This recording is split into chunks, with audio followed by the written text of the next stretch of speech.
નેત્રંગ તાલુકાના ટીમલા ગામે આળા સંબંધનો વહેમ રાખી પતિનો પત્ની પર કુહાડીથી હુમલો. પતિના હુમલામાં ઇજાગ્રસ્ત થયેલ મહિલા અને તેના પિતાને સારવાર માટે રાજપીપળા ખસેડવામાં આવ્યા.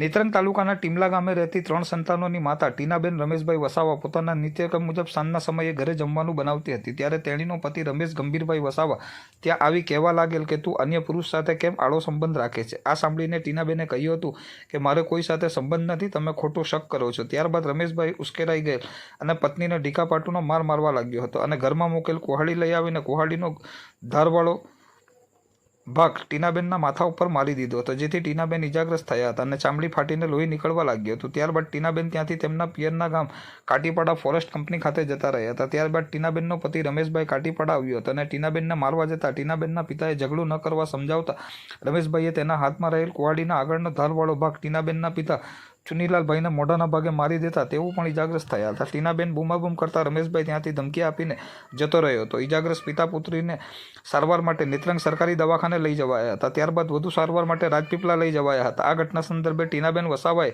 તેના પતિ રમેશભાઈ ગંભીરભાઈ વસાવા રહેવાસી ગામ ટીમલા વિરુદ્ધ નેત્રંગ પોલીસ મથકે ફરિયાદ લખાવતા પોલીસે ગુનો નોંધી કાયદેસરની કાર્યવાહી હાથ ધરી હતી.